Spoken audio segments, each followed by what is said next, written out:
hari ini dalam rangka mengikuti salah satu kegiatan dari calon guru penggerak seminari Pusat Kendari, yaitu Bapak Muhammad Awal PDMP. Mudah-mudahan kegiatan kita pada pagi hari ini dapat berkah dalam nama Allah Subhanahu wa Ta'ala.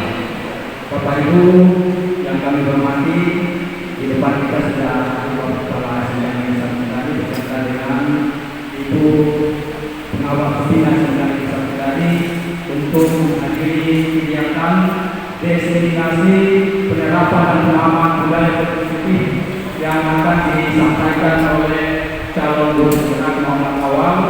Dalam hal ini merupakan salah satu rangkaian kegiatan yang harus dilaksanakan oleh seorang calon guru penggerak. Mudah-mudahan beliau dapat melaksanakannya dengan baik. Mari kita ikuti kegiatan ini dengan penuh semangat. Adapun acara yang informasi pertama adalah pembukaan sebagaimana yang sudah berlangsung. Yang kedua, sepatah kata dari Bapak Kepala Seminari Pusat Kendari. Kemudian yang ketiga adalah penyampaian materi yang akan disampaikan oleh Pak Awal.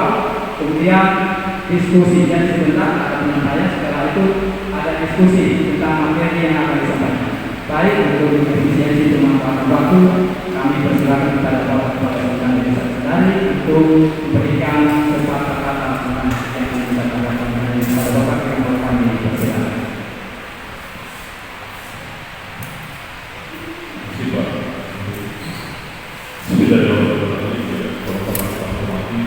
Ibu Pengawas Pembina dan Ibu Pengawas Pembina yang juga selama ini bersama kita di dalam kegiatan akademik sekolah ini yang terkait dengan profesi yang saya hormati Bapak Ibu sekalian yang berkenan di acara pada hari ini. Assalamualaikum warahmatullahi wabarakatuh.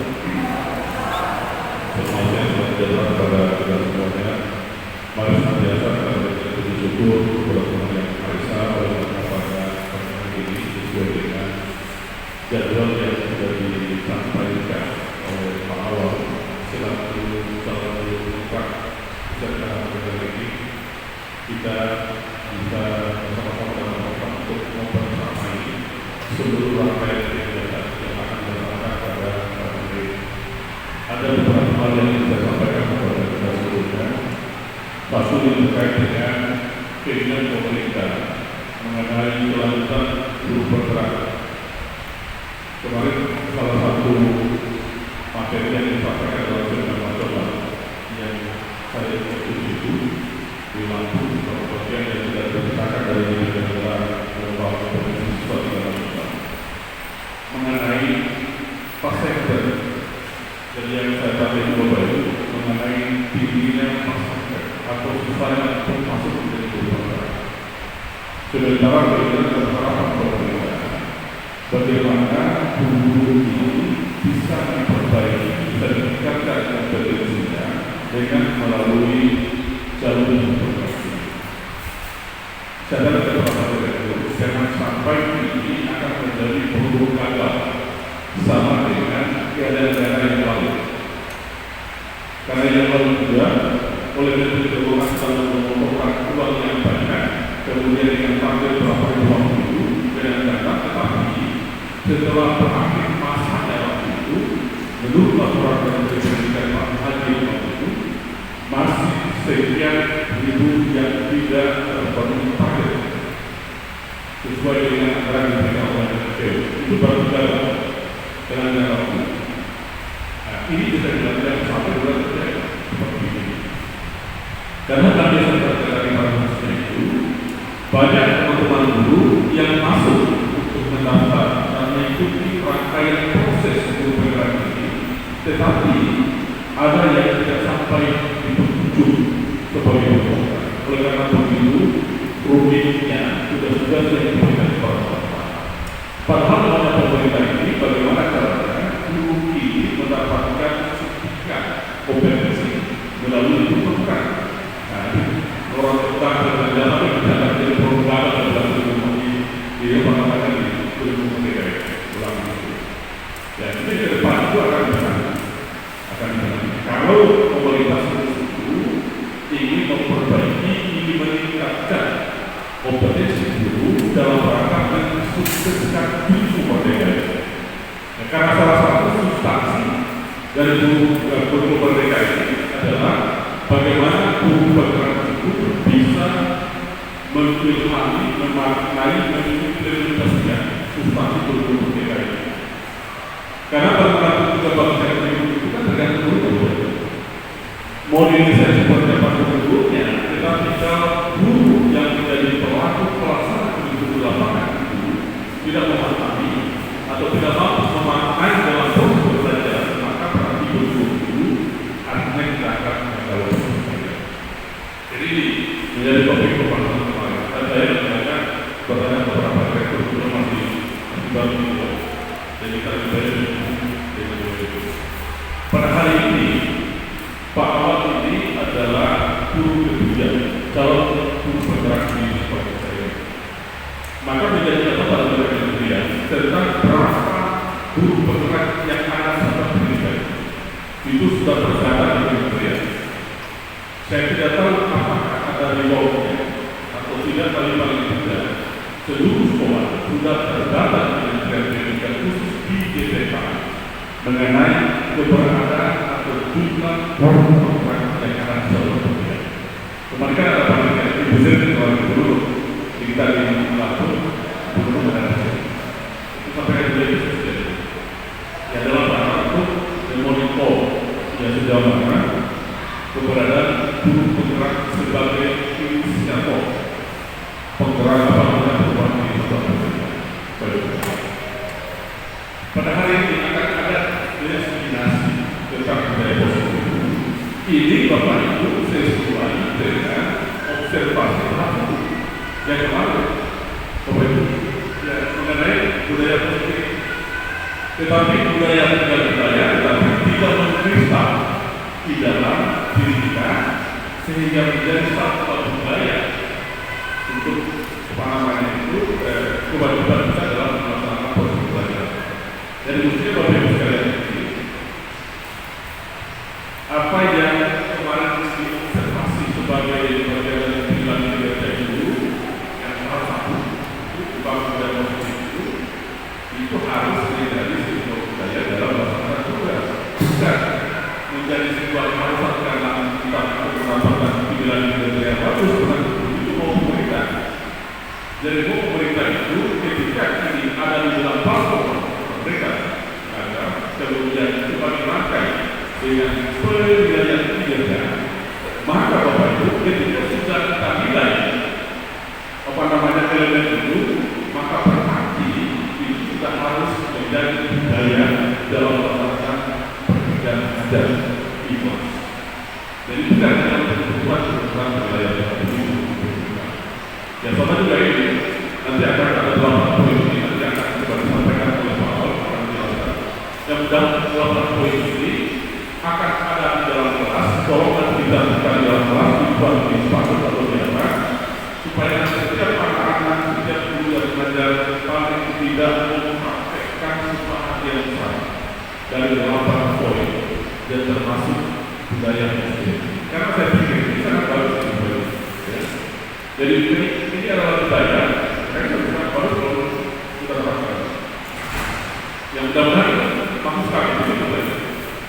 Jadi tidak hanya sekedar diperkenalkan oleh Pak Awal, hanya sekedar menjadi bagian dari proses penyelesaian bergerak, tapi yang kita lakukan itu adalah sejauh mana kita mampu menjadikan ini sebagai satu budaya, satu kebiasaan bagi kita dalam melaksanakan proses pembelajaran kelas. Bapak Ibu sekalian, ketika kelas itu nyaman, yang kita sendiri, kan kita ketika kondisi kelas itu tentram, nyaman, menyenangkan, maka saya kira yang merasakan itu adalah kita. Dan bagaimana cara menciptakan itu? Maka saya kira salah satu jawabannya adalah bagaimana budaya positif itu bisa dilakukan. Seperti yang bagus sekali, ya. Dan bukan bagus sekali. Setiap kita mau nilai, guru-guru Bapak Ibu kan ada kesepakatan dengan anak, tapi itu tidak membangun kesepakatan. Tujuannya apa? Supaya tercipta kondisi pembelajaran yang nyaman menyenangkan. Hanya dengan cara seperti itu, maka anak mampu menyerap apa yang disampaikan oleh Bapak Ibu. Tetapi kalau berat-beratnya, saya kira hal ini yang akan mengurangi persentase pencapaian penyerapan pelajaran yang disampaikan oleh Bapak. Saya kira itu boleh seperti itu. Karena itu, saya bersama sekolah dan teman-teman pengawas saya tidak sangat mengapresiasi hal seperti ini. Tetapi marilah kita jadikan sebagai salah satu budaya dan salah satu kebiasaan yang perlu kita bangun untuk kita terapkan dalam rangka untuk menciptakan kondisi sekolah, situasi belajar yang bisa menyenangkan bagi kita semuanya. Segera itu yang dapat sampaikan kepada awal, ya, jangan berhenti untuk berbuat demi kemajuan kita semuanya. Silakan dikeluarkan praktik-praktik belajar positif, dikeluarkan kepada teman-teman, kemudian juga kepada teman-teman apa yang kita tidak tahu, apa yang Tuhan sampaikan kepada kita, menjadi kewajiban bagi kita untuk bisa melakukan hanya dengan perubahan paradigma kita bisa kita mencoba tumbuhkan model-model pembelajaran yang inovasi dan kreativitas. Kita seperti ini dalam apapun yang terjadi dengan kita.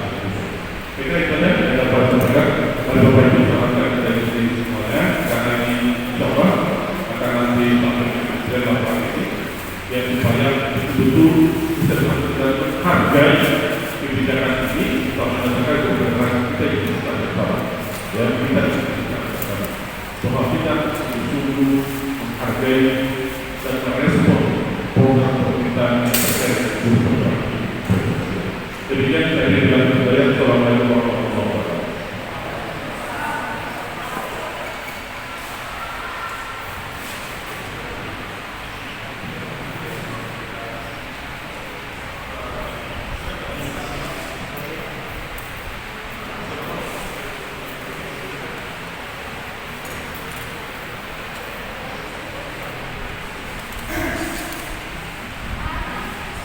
Ya, Bapak Ibu dari Pak Kades dengan pengawas dan ada kegiatan yang lain.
Ya, Bapak Ibu jangan kita lupa itu jangan lupa kita kembali.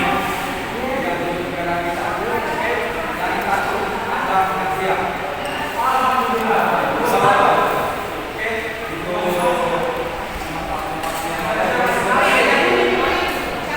sudah sekali Bapak Ibu. Ya, hari ini kita memberikan kesempatan dari mari kita dengarkan secara bersama seksa penyampaian dari narasumber kita, yaitu Bapak Wakil mohon sebentar ada diskusinya kita ke depan. Jangan lupa juga kita ada amplopnya ya. Terima kasih.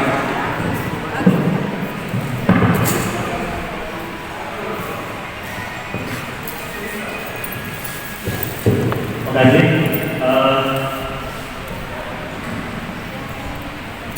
Yang saya hormati rekan Bapak Ibu guru yang berkesempatan hadir hari ini, saya ucapkan terima kasih banyak untuk teman-teman yang berkesempatan hadir hari ini. Sebenarnya undangan saya itu sekitar 120 orang.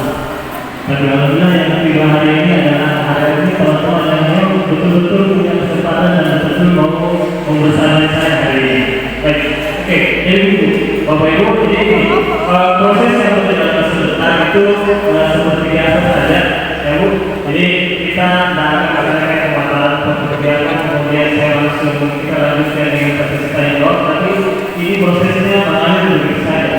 Jadi Bapak Ibu harus banyak. Jadi kehadiran saya di sini bukan berarti bahwa saya mau mengajari Bapak Ibu, tapi ini pada kita berdiskusi, kita belajar kembali apa yang menjadi pemahaman dari doktrin di sekolah seperti itu. Seperti ini. Jadi mungkin Bapak Ibu mungkin belum ada paham. Di konsep diseminasi yang saya maksudkan adalah kita menyebarkan ide, kita menyebarkan gagasan. Gagasan kita, ide kita bagaimana bentuk penerapan budaya doktrin di sekolah, khususnya di kelas seperti itu. Nah, begini. Nah, untuk saya berikan.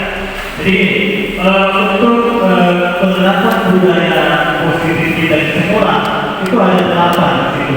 Nah, yang pertama adalah bagaimana merubah paradigma siswa kita, teman-teman guru, kemudian bagaimana menerapkan disiplin positif di sekolah, kemudian juga penting nilai-nilai kebijakan apa yang kebaikan apa yang ada di dalam diri kita, kemudian nilai kebaikan apa yang ada di siswa kita.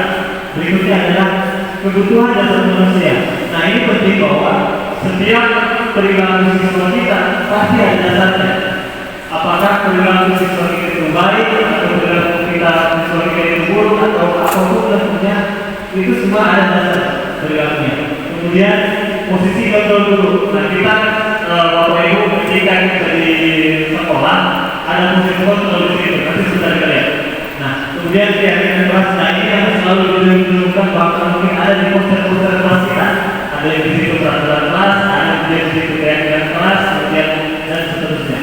Berikut, nah ini yang biasa lagi tren, ini sertifikat restitusi. Mungkin biasa kita dengar keluar, ada sertifikat restitusinya seperti apa. Nah, mungkin merasa asik sebentar saya perkenalkan di sini. Ini guys, oke, baik. Nah ini dia.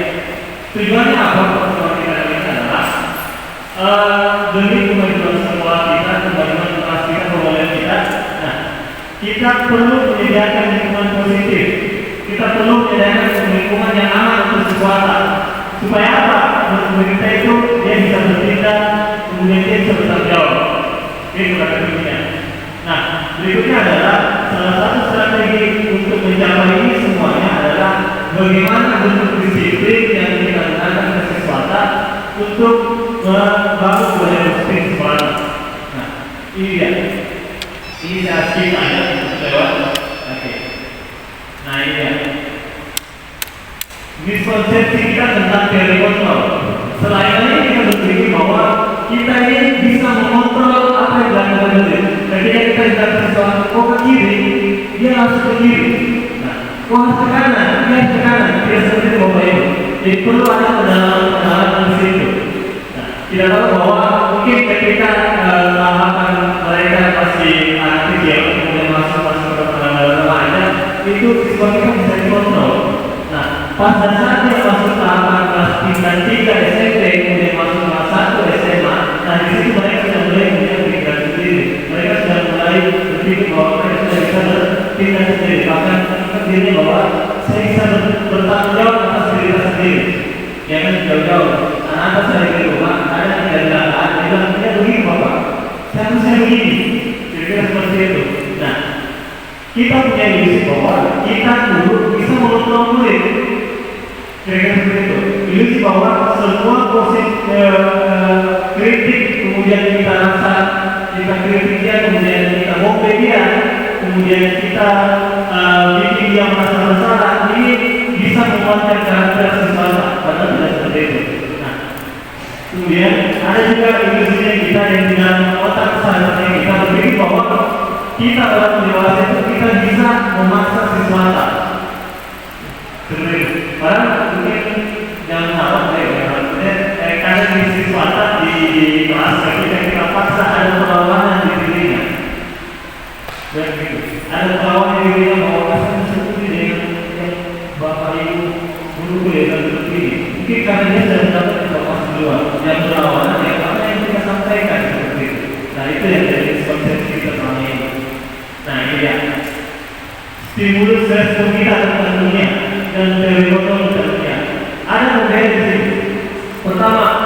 kita selalu berpikir bahwa kebutuhan kita itu sama dengan apa yang Allah butuhkan, padahal sebenarnya tidak. Gitu.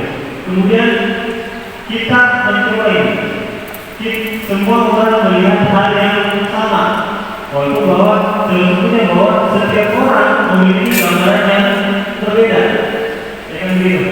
Nah, mungkin dari segi Bapak Ibu biasa bahwa kalau ini begini, kemudian di sini ini pemahamannya pasti berbeda. Kita tidak bisa mengontrol semua pikiran teman-teman dari sini, pandangannya orang kepada ke satu orang itu tidak akan sama, berbeda. Kemudian, nah ini dia. Yang ketiga, perilaku buruk dilihat sebagai suatu kesalahan, selalu seperti itu. Oh dilihat kok, ya, tidak mau seperti ini. Padahal sebenarnya seperti itu. Bahwa semua perilaku baik buruk maupun benar pasti ada tujuannya. Betul Bapak Ibu? Walaupun mungkin dilihat kita lihat bahwa ini perilaku ini tidak bagus menurut kita, tapi menurut keadaannya orang mungkin bagus juga. Atau berbohong untuk kebaikan. Menurut kita, bohong ya ngomong, gitu. Apapun untuk yang ngomong, tapi menurut sisi orang lain, bohong itu dia ada kebenaran di dirinya. Saya berbohong karena ada kebenaran di diri kita. Jadi seperti itu. Oke, saya langsung saja. Saya ini pagi sekitar 3 jam. Nah ini ya.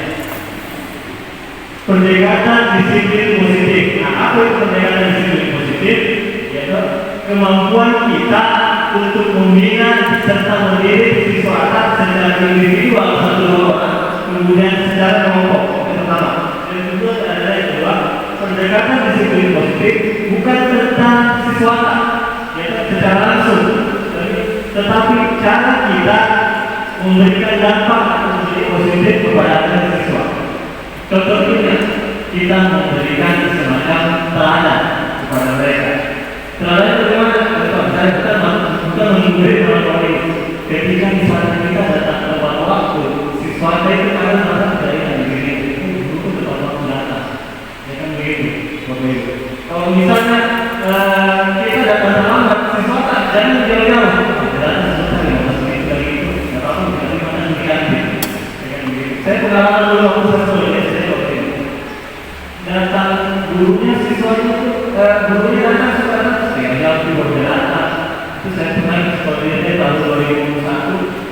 Nanti dia datang, saya ganti dia datang. Akhirnya kita juga pas-pasan, karena dia belum ini. Bisa dia nggak apa-apa kita terlambat. Karena guru itu sudah memberikan teladan yang seperti itu. Akhirnya kita ikuti juga. Oke, terus. Ini kita skip aja. Paling sekali kali yang begini dan mulai mana? Oke, berikut. Nah ini dia nilai-nilai kebajikan. Nah, dasar mahasiswa kita, yaitu dasar dalam berperilaku adalah nilai-nilai kebajikan kita. Contoh, nilai-nilai kebajikan di sekolah. Nah ini yang lebih penting, profil belajar Pancasila. Nah sekarang hari Senin kita lagi laksanakan teman-teman Bapak Ibu di dalam. Nah kemudian beriman, bertakwa, bersedia sehingga dosa yang kita dirikan dan hari-hari kita baca. Kemudian ini bentuknya IDO dari saya tahu dari mana, hanya bukan sampai dari luar. Ini juga. Nah, contohnya apa nilai-nilai kebaikan? Pada dasarnya di kita itu punya nilai kebaikan.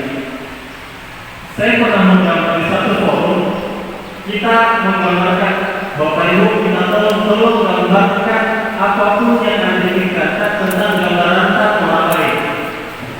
Di yang lain ada tulis, ada yang gambar pulpen, ada yang gambar gelas kosong, ada yang gambar HP. Nah, katanya kalau dia menuliskan bahwa dia tulis apa namanya, dia menggambarkan dirinya sebagai gelas kosong, dia akan bahwa dia itu positif, maksudnya kan seperti itu. Ada lagi yang menggambarkan, ada yang ini dia tuliskan gambarnya itu dia HP. Kemudian saya percaya itu kalau saya menggambar selalu ingat sama orang. Saya jadikan berarti itu hampir. Dan saya menggambarkan itu. Saya menggambar bahwa ada gambaran bulan emoji senyum. Artinya apa? Bahwa saya bisa bahwa kenapa tulis gambar dari itu senyum.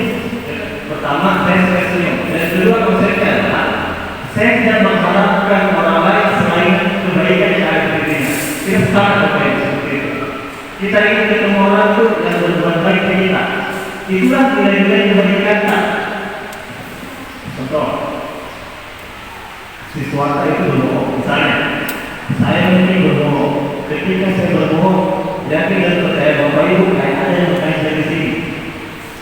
Itu tidak.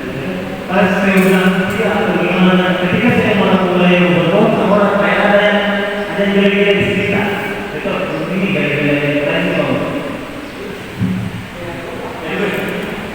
Ada sesuatu yang lain di sini. Artinya apa? Pada dasarnya dia juga ada di situ. Oke, kehidupan saya. Nah ini dia. Nilai kelima kebutuhan dasar manusia. Kebutuhan dasar manusia itu ada 5 pada dasarnya. Ada butuh kekuasaan, ada butuh dasar kesetaraan dan diterima. Kemudian,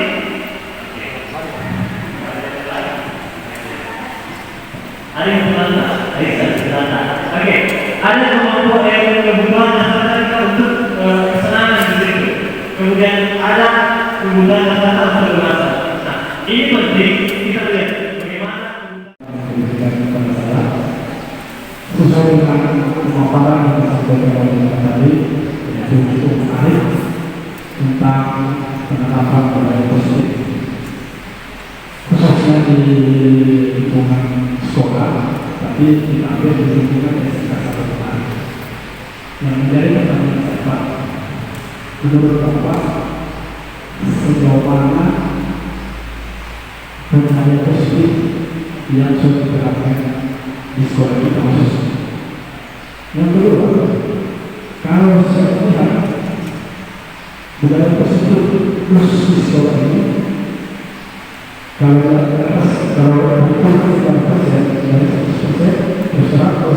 kalau saya dengar itu boleh dikatakan di bawah dari 20%. Kenapa saya katakan demikian?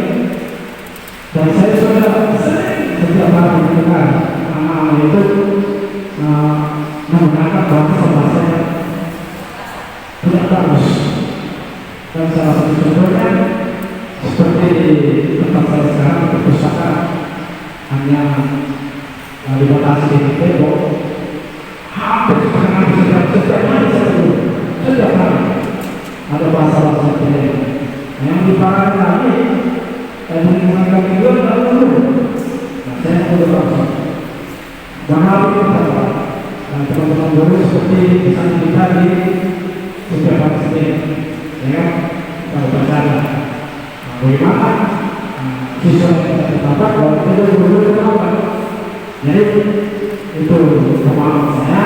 Jadi sejauh mana Bapak bisa memberikan tentang budaya positif di sekolah khusus. Terima kasih. Assalamualaikum warahmatullahi wabarakatuh.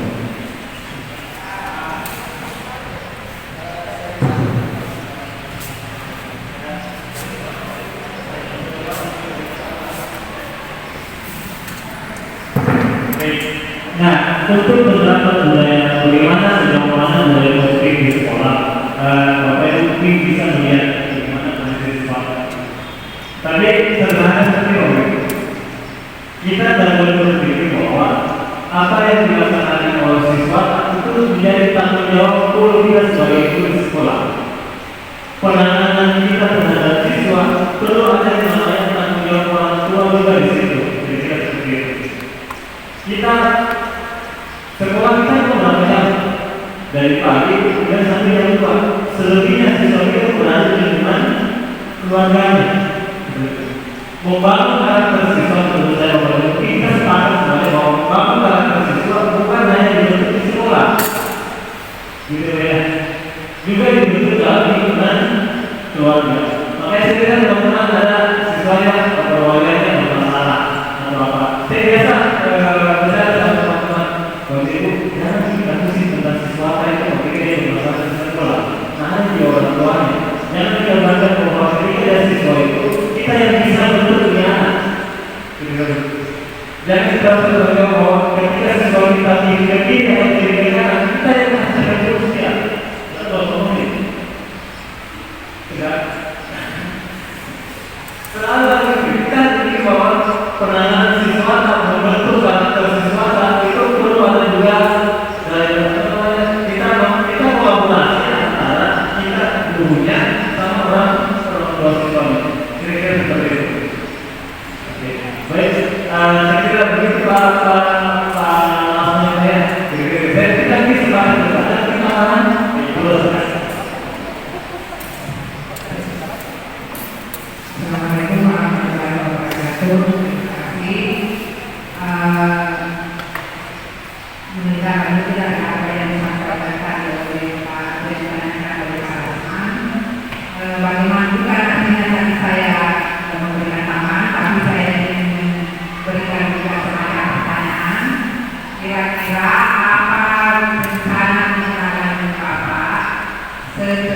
mengikuti program program ini dengan melihat situasi yang ada di sekolah kita pada saat ini.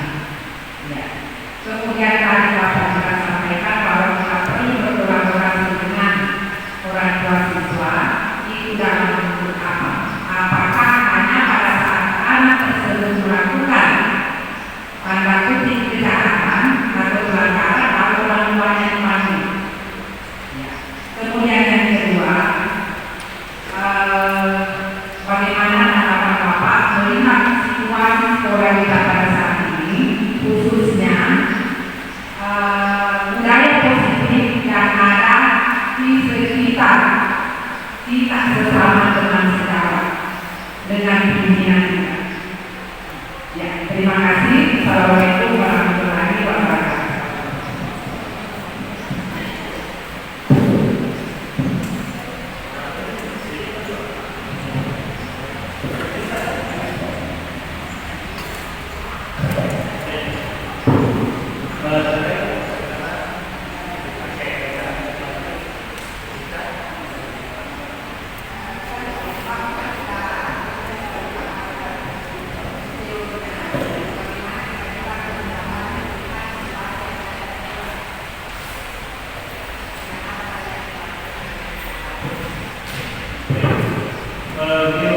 Nah, untuk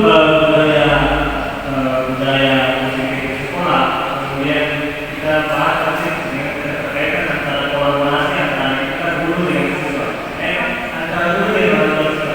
Nah, sering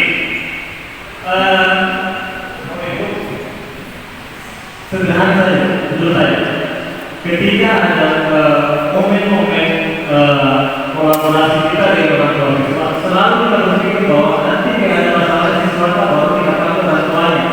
Kira-kira seperti itu. Perlu kita pahami bahwa kita membuka forum diskusi dengan orang tua siswa melalui banyak platform. Sederhana kita pakai WhatsApp dulu di sekolah, itu salah satunya. Dan yang kedua adalah kita tidak perlu bahwa siswanya nanti ada masalah bahwa kita panggil siswa orang tuanya. Selain dari forum WhatsApp atau platform yang ada, kemudian satu contoh ada ini saja. Minta maaf, biasanya disampaikan ke kita bahwa ketika menerima lapor, ada informasi yang biasa masuk di WhatsApp kita bahwa dari pimpinan ini kita saja bahwa kata begini, diharapkan kepada orang tua siswa untuk hadir dalam penerimaan lapor. Kalau menurut saya jangan dibandingkan kata diharapkan, karena ada yang kita menjawab. Saya pertama kali dari wali kelas, kalau saya membantu orang tua siswa di luar, bedanya cuma satu. Sebenarnya lagi sampai orang tua siswa itu tidak datang ke orang tua siswa yang itu tetangga atau apa. Jadi kita harus bahwa di momen seperti itu penerimaan siswa baru, penerimaan lapor, di sini kesempatan kita lihatkan siswanya kepada orang tuanya. Perkembangan akademiknya seperti ini, non akademiknya seperti ini, karakter anak seperti ini, karakter anak seperti ini. Maksudnya seperti apa? Ini dari bahasanya itu seperti bahwa ini. Ketika dia menaikkan kelas 2, tidak ada yang kemana akademiknya. Dia naik kelas 2 atau naik kelas 3, sudah tidak orang tuanya yang dia menerima di semester di awal semester pertemuan. Kira-kira seperti itu. Jadi kolaborasi itu perlu kita bantu antara kita dengan orang tua siswa. Kira-kira seperti itu. Oke, boleh saya lanjut? Saya tahu sudah selesai. Oke, ini jangan. Oke, ini. Nah, ini cara menangkan sisi positif bagi. Nah, ini dia. Ini yang terkait dengan Pak Lasma. Nah, konsep restitusi yang biasa kita dengar, konsepnya seperti ini. Khususnya Pak Konsep. Proses menciptakan kondisi bagi murid untuk memperbaiki kesalahan mereka, sehingga mereka bisa kembali ke kelompok mereka. Jadi kembali ke asal. Karena seperti konsep pemahaman mereka bahwa di siswa kita walaupun dia dari bagaimanapun bagaimana mereka di sekolah, pasti ada sisi kebaikan di mereka. Kita sepakat untuk kebaikan. Sejauh apapun siswa akan menurunkan, tapi pasti ada sisi kebaikan di mereka, siswa. Nah, berikut ciri-cirinya dari sini mengembalikan kembali. Jadi siswa itu dia itu belajar dari kesalahannya. Ya. Yang kedua, kita memperbaiki hubungan antara kita guru dengan siswa dengan teman siswa dengan kawan-kawan. Nanti sudah dikatakan. Nah, kemudian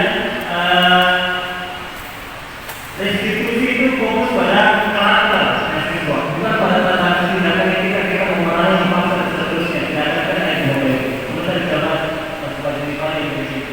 Nah, kemudian kita lanjut saja. Nah, ini contoh. Perbedaan dalam proses restitusi, bagaimana restitusi itu sebagai hukuman konsekuensi atau kita langsung dari restitusi. Pertama, siswa itu dengan cerita. Kalau kita hukum dia, mungkin kita hukum gini, dia kita memberikan hukuman dari orang berbeda atau berdiri depan pintu akan dikasih kayak telinga.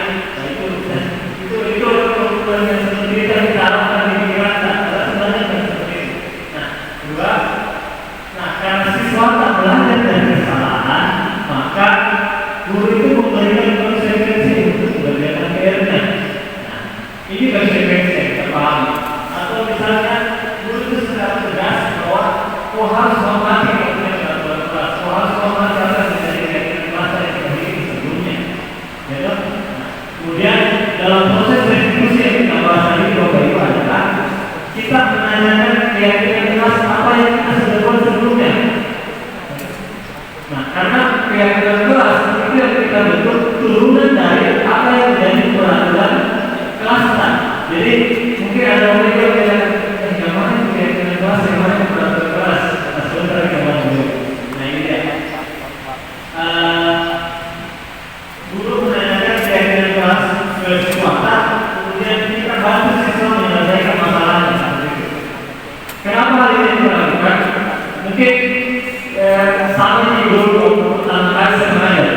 Pertama kali saya mengajar 3 jam saya mengajar. Belum selesai 3 jam itu habis di materi. Saya tahu yang harus mengulang. Mungkin pengalaman saya itu ada seperti itu. Nah, kesempatan itulah yang kita gunakan untuk seperti ini. Seperti itu kita berbagi pengalaman saya Bapak Ibu ya. Kesempatan itu yang kita lakukan untuk kita teman sesuatu. Seperti itu. Nah ini ya. Kita posisi kontrolnya kita sebagai guru. Karena kita sebagai penghukum, karena kita sebagai pembuat pasal bersama sehingga anak itu sesuatu yang merasa dibohongi sama kita. Karena itu kemudian kita juga sebagai teman sesuatu ini banyak sekali kalian teman-teman alhamdulillah termasuk saya juga dan teman-teman sesuatu kemudian pemantau dan kemudian manajer. Kita lihat bagaimana prosesnya. Nah ya. Contoh, ada kasus ketika upacara tadi ada sesuatu yang sebelah kiri tidak memakai atribut ketika upacara. Nah, kita sebagai penghukum kita ini upatu yang semua berdiri di barisan boleh berdiri sendiri di situ. Saya ingin percaya melawan ini sesuatu yang penting kita sendiri dan sebetulnya namanya bayi pasti yang sangat begitu. Dengan begitu saya berpengalaman pada apa yang ini dia terus bukan dia bagus ya dia begitunya. Posisi kita sebagai pemantau apa yang dikatakan kepada sesuatu harus melanggar. Kira-kira apa peraturan, apa konsekuensi perbuatan tersebut. Nah itu posisi kita sebagai mantap. Kemudian nanti apa yang dilakukan sebagai mantap. Itu sudah melanggar terhadap itu tertentu sedikit. Salah komisi senang juga kita berusaha komisi bahkan kita itu. Tidak apa-apa. Kesalahan tidak apa-apa. Tapi cuma menjalankan yang seperti. Yang berikutnya adalah yang dididik dari anak sama sesuatu juga dari anak sama kita dididik yang merasa bersalah, ya kan? Ya, Pak itu kondisi pengalaman lain. Kalau sudah ada mereka, saya kata lagi saya juga. Nah, kalau di mana, kalau di mana sama orang sama bapak, atau di mana jadi yang mereka itu akan berpikir, Pak, bebas di mana sama apa yang orang bebas dijalankan. Artinya apa? Kata-kata itu menunjukkan mereka kita membuat mereka merasa bersalah. Endingnya di mana? Iya. Posisi kita seperti kita semua sepakat bahwa kita adalah sebagai manajer buat siswata. Kita sebagai manajer jadi anak-anak ketika melakukan kesalahan, siapa konsekuensinya dan bagaimana mereka belajar dari kesalahannya. Kira-kira seperti itu. Bukan hanya masalah selesai seperti itu. Perlu ada proses kita tidak lanjut. Nah, ini dia. Mengapa tidak melakukan keras? Kenapa saya tidak keras? Ada yang bisa berbagi begitu. Nah, ini terkait dengan apa yang terjadi di kelas. Kenapa di sekarang kita lebih pada keyakinan kelas bukan pada peraturan kelas?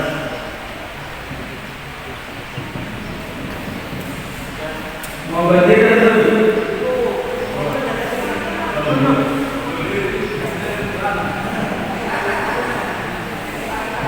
Oke, jadi menurut pemahaman saya, jadi yang perlu diketahui antara peraturan dan keyakinan sebenarnya tergantung dari situasi dan kondisi. Tapi kalau untuk lebih memilih sisi positifnya, memang perlu keyakinan. Kalau peraturan itu berarti dia ada sanksi di sana. Dan itu indikasinya itu akan mempengaruhi pola pikir dari anak kita. Jadi mereka ada dua.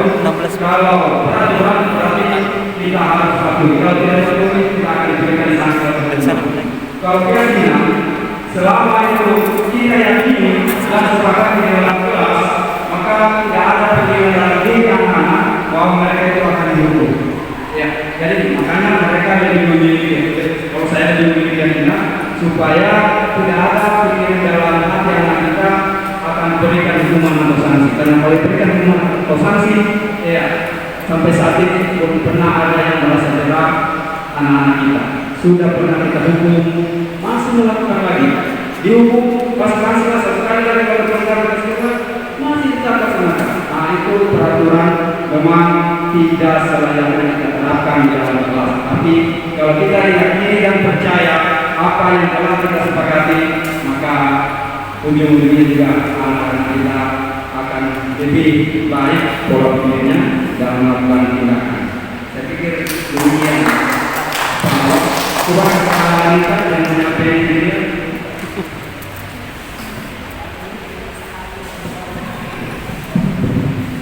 Oke, Bapak Ibu ada yang bertanya? Ada yang memberikan informasi duluan? Ada yang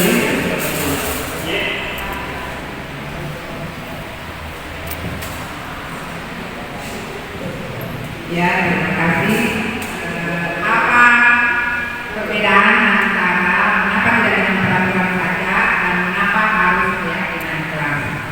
Kalau melihat dari kata peraturan dan keyakinan itu sangat berbeda jauh. Kalau keyakinan itu ini menandakan bahwa apa yang kita sepakati itu berasal dari warga yang ada di dalam kelas.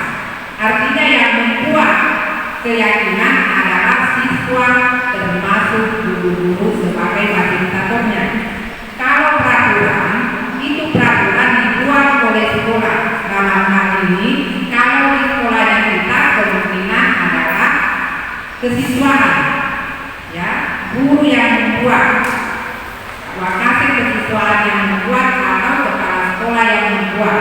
Jadi anak-anak berasa berat ataukah merasa berat hati untuk melaksanakan karena itu bukan mereka yang ini. Ya, misalkan peraturan tadi yang disampaikan oleh Pak Wan bahwa siswa yang terlambat itu harus berada di posisi di depan, ya, berpisah dengan teman-temannya yang lain. Nah, hal itu akan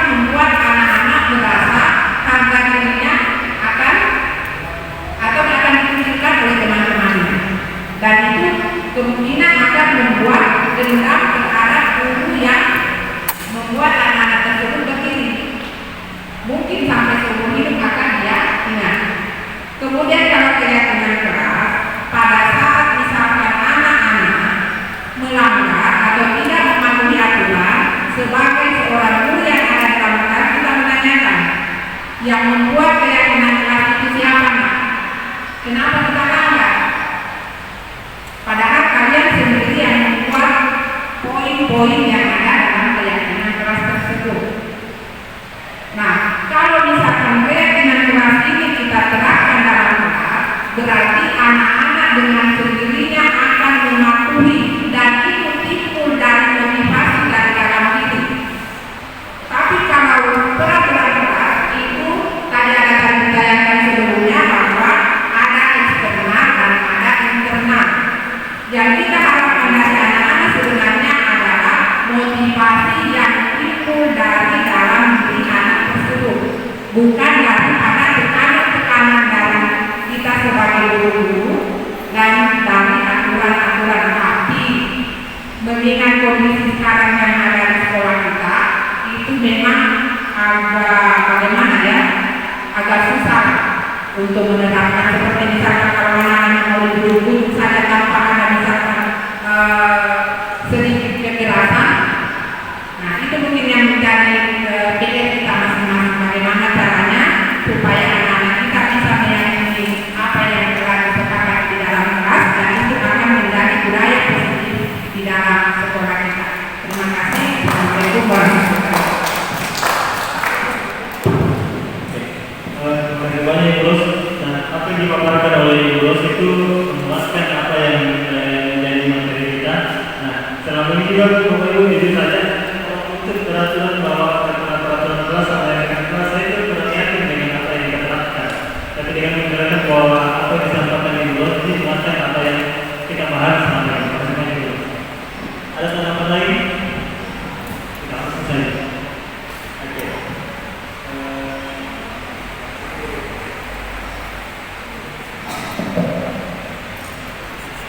Ini tambah manja anak-anak. Ini untuk karena jadi ini SD. Kalau SD ini bangunan. SD nggak punya untuk. Sebenarnya nggak ada juga bagusnya. Ini tadi sudah ya. Bagus untuk SD SMP. Tapi kalau tuan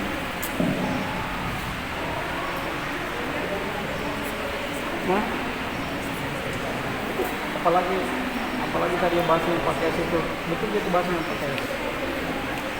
Jika guru misalnya mengajar misalnya monoton, berarti siswa bisa memberikan saran supaya mengajarnya harus dari siswa. Menentukan keyakinan dari kelas.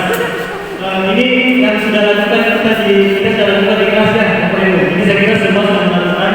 Jadi kita diskusi mengenai peraturan, kemudian menjadi keyakinan juga, kemudian yang kita di dunia kelas tak. Kita masuk ke diskusi. Ini tadi sudah kita bahas bagaimana itu diskusi. Kita lihat kemudian diagramnya seperti ini. Nah, segitiga institusi ada tiga. Yang pertama adalah kita menstabilkan identitas, kemudian kita memvalidasi kebutuhan dan kita menaikkan keyakinan. Nah, ini bisa kita terapkan Bapak Ibu ketika misalnya ada contoh saya kasih contoh, misalnya ada sesuatu yang kemudian ketika kita rapat guru harusnya di 30 ternyata tidak boleh bolos, gitu. Nah, kita perlu ada penanganan khusus di sini. Nah, ini pentingnya kita ketika ada sesuatu yang ketika bolos seperti itu, kita terapkan di sini. Pertama adalah kita kasih pernyataan kira-kira seperti ini. Ada contohnya, nah dia. Bagian dasar dari segitiga ini bertujuan untuk mengubah identitas anak yang gagal karena melakukan kesalahan. Anak yang melanggar peraturan karena dia cari perhatian. Kita sepakat Bapak Ibu. Ada yang begitu di sesuatu, dia cari perhatian. Artinya apa bahasa itu? Bahasa kira-kira seperti itu. Nah kemudian, kita stabilkan dia dulu, kita sadarkan dulu dia. Pernah jadi masa begitu, ya kan gitu. Kemudian tidak ada manusia sempurna. Kau cari hal ini karena ada motivasi ini. Kau cari perhatian karena ada maumu. Kira-kira seperti itu. Yang kedua adalah, nah ini dia. Kita tanyakan lagi, pasti ada alasan kenapa melakukan itu sendiri. Ketika misalnya ada sesuatu yang berkelahi, ada bolpennya misalnya, di lobi bukunya misalnya, nah kita kasih begini. kita kuatkan lagi dia, ya kan begitu. Dan yang ketiga adalah kita menanyakan keyakinan apa yang sudah kita buat di kelas, seperti dipaparkan oleh Bu tadi. Kenapa bukan peraturan? Kenapa harus keyakinan? Ya kan seperti itu. Bahwa dalam diri sisi manusianya juga sisi siswa tak ada kebaikan di situ. Ya kan? Dia harus yakinkan dia. Dan kita lihat ada satu di situ. Ada satu slide kita yang bagaimana peraturan dan bagaimana keyakinan.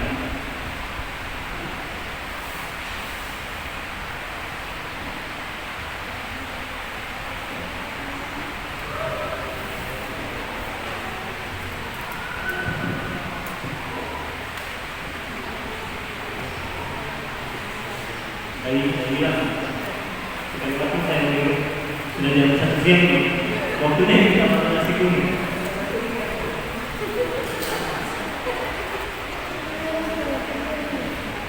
Nah ini kita langsung saja. Pembela restitusi dengan program disiplin lainnya. Nah, restitusi itu bukan untuk menebus kesalahan, tapi untuk belajar sesuatu itu belajar dari kesalahan.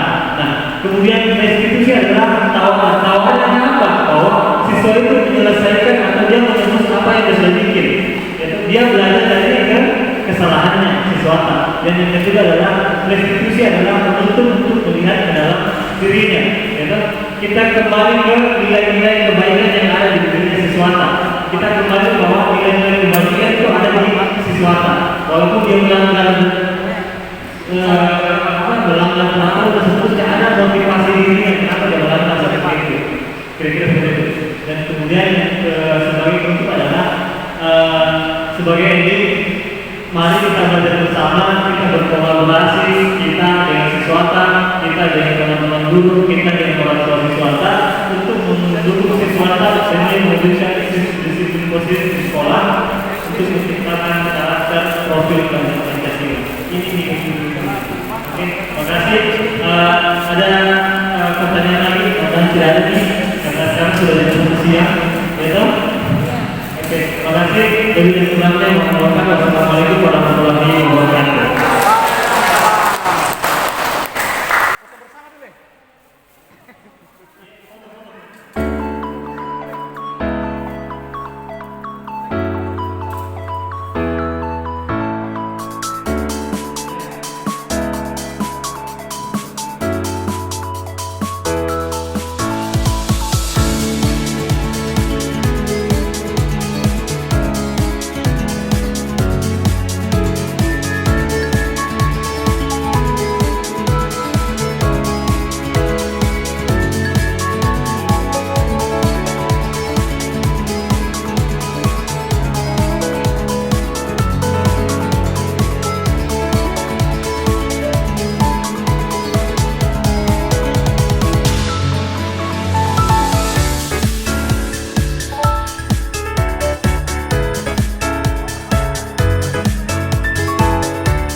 Assalamualaikum warahmatullahi wabarakatuh. Saya Rosniati, salah seorang peserta diseminasi yang dilaksanakan tadi oleh Bapak SPD MPD. Saya sangat mengapresiasi dan mendukung upaya untuk membudidayakan nilai kerja yang positif di satuan pendidikan. Salah satunya adalah mengenai budaya positif ini. Apa yang dipaparkan oleh Pak Awal itu merupakan suatu dorongan atau motivasi buat kami yang ada di SMK Negeri 1 Kendari untuk lebih memahami kondisi atau bakat serta minat siswa kami, di mana di dalamnya kami sebagai pengajar atau guru yang ada di SMK Negeri 1 Kendari itu harus lebih memahami apa yang diinginkan oleh anak-anak kami. Dengan adanya budaya diseminasi ini, itu memberikan kami pencerahan apa yang kami harus lakukan. Kemudian salah satunya adalah materi yang dipaparkan itu adalah 5 kontrol seorang guru. Nah, salah satunya adalah guru sebagai penghukum. Nah, guru sebagai penghukum untuk era sekarang itu seperti yang disampaikan oleh Pak Awal bahwa sebagai penghukum itu sama sekali tidak boleh lagi dilakukan karena itu tidak sesuai dengan amanah oleh Bapak Ki Hajar Dewantara. Kita menganggap bahwa anak-anak itu kita layani kita sebagai petani yang menanam kemudian menaburkan benih-benih, sehingga kita hanya menuntun bakat dan minat anak tersebut, tetapi kita tidak akan menciptakan atau membuat. Kemudian yang menarik juga tadi yang sempat kami sampaikan yaitu mengenai konsekuensi dan hukuman atau sanksi. Ya, kemudian salah satunya lagi itu adalah termasuk restitusi. Restitusi ini merupakan salah satu tindakan yang dilakukan sebagai pengajar bagaimana untuk anak-anak yang mungkin agak melakukan pelanggaran atau tidak sesuai dengan aturan-aturan atau kesepakatan yang telah dibuat, yaitu kesepakatan kelas atau melanggar dari kesepakatan kelas, itu sebaiknya jangan langsung dihukum, tapi diberikanlah kita merangkul anak tersebut, kemudian memahami kenapa sampai anak tersebut melakukan hal itu. Terima kasih, mungkin itu yang bisa saya paparkan sebagai testimoni untuk kegiatan Pak Awal dari SMK Negeri 1 Kendari sebagai calon guru penggerak angkatan ke-10. Terima kasih.